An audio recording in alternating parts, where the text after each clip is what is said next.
Breast ക്യാൻസറിനെ കുറിച്ച് already ഒരു വീഡിയോ ചെയ്ത് കഴിഞ്ഞിട്ടുണ്ട്. അപ്പം ഒരു വീഡിയോയിൽ കുറേ ഏറെ എൻക്വയറീസും കമൻസും വന്നിട്ടുണ്ട്. അപ്പോൾ അതിലൊരു വലിയ സംശയമായിട്ട് വന്ന ഒരു സംഭവമാണ്. ഇപ്പം പറയാമെന്ന് വിചാരിക്കുന്നു. അതായത് കക്ഷത്തിൽ കാണുന്ന ഒരു കുരു അത് ബ്രസ്റ്റ് ക്യാൻസർ ആകുമോ അല്ലയോ? സാധാരണ കക്ഷം എന്ന് പറയുമ്പോൾ നമുക്കറിയാം അത്യാവശ്യം കൺജസ്റ്റഡ് ആയിട്ടിരിക്കുന്ന ഒരു പാർട്ടാണ്. അപ്പോൾ അവിടെ നമുക്കൊരു ആബ്സസോ ബോയിലോ എന്ന് പറഞ്ഞാൽ സ്കിന്നിൻ്റെ സൂപ്പർഫിഷ്യൽ ആയിട്ടുള്ള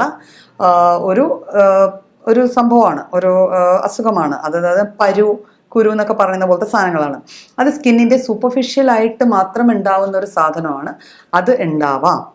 പക്ഷേ റെക്കറൻ്റ് ആയിട്ട്, അതായത് വന്നും പോയും ഇത്തരത്തിലെ കുരുക്കളോ പരുക്കളോ നമ്മളുടെ കക്ഷത്തിൽ ഉണ്ടാവുന്നുണ്ടെങ്കിൽ സ്വാഭാവികമായിട്ട് നമ്മളത് ചെക്ക് ചെയ്യേണ്ടതാണ്. എന്തുകൊണ്ട് അത് ഉണ്ടാവുന്നു? അതിൻ്റെ ചുറ്റുവട്ടമുള്ള കഴലകൾക്ക് പലപ്പോഴും കഴലകളുടെ വീക്കമോ അതിലുണ്ടാവുന്ന നീരുവീഴ്ചയോ ഒക്കെ ക്യാൻസറിൻ്റെ ഒരു മെയിൻ ലക്ഷണമാണത്. എന്നുവെച്ചാൽ നമ്മളുടെ ഏത് അവയവത്തിന് ചുറ്റുമാണ് ക്യാൻസർ ഉണ്ടാവുന്നത്, ഏത് അവയവത്തിലാണോ ക്യാൻസർ ഉണ്ടാവുന്നത് അതിൻ്റെ ചുറ്റുമുള്ള കഴലകൾക്ക് വീക്കം വരാം. അപ്പോൾ കഴലകൾക്ക് വീക്കം വരുന്നതും പലപ്പോഴും ഇതുപോലെ കുരുവോ പരുവോ ആയിട്ട് നമ്മൾ മിസ്റ്റേക്കൻ ചെയ്യാം.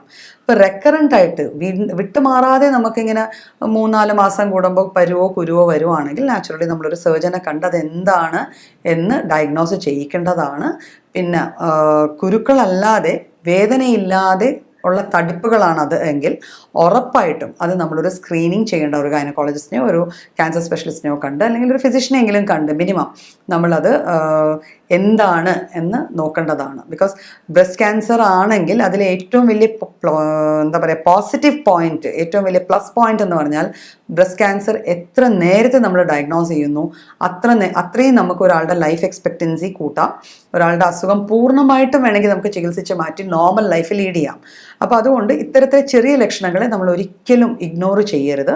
അതെന്താണ് എന്നുള്ളത് ഇൻവെസ്റ്റിഗേറ്റ് തന്നെ ചെയ്യണം. പലപ്പോഴും ഇപ്പോൾ ഈ വീഡിയോ ചെയ്ത് കഴിഞ്ഞ് വരുന്ന എൻക്വയറീസിൽ ഒരു ചെറിയ സംഭവം വല്ലാണ്ട് ടെൻഷൻ ഉണ്ടാക്കുന്നു, എനിക്ക് ഉറക്കം ഇത്തരത്തിലെ കാര്യങ്ങൾക്ക് അവിടെ ഒരു വിലയുമില്ല. നമ്മുടെ ടെൻഷനോ ആൻസൈറ്റീസോ അല്ല അവിടെ. നമ്മളത് അസുഖമാണോ അല്ലയോ എന്ന് അറിയണമെങ്കിൽ നമ്മൾ നാച്ചുറലി അതിന് കമ്പീറ്റൻ്റ് ആയിട്ടുള്ള അതോറിറ്റീസ് ഉണ്ട്, ഡോക്ടേഴ്സ് ഉണ്ട്, ഫിസിഷ്യൻസ് ഉണ്ട്. അവരെ പോയി കാണുക, ഇതെന്താണെന്ന് കൺഫേം ചെയ്യുക, അതിന് വേണ്ട ലാബ് ടെസ്റ്റുകൾ ചെയ്യുക. ചികിത്സിക്കേണ്ട ഒരു കണ്ടീഷൻ ആണെങ്കിൽ ഉറപ്പായിട്ടും അതിന് നേരായ ചികിത്സ തന്നെ തേടുക.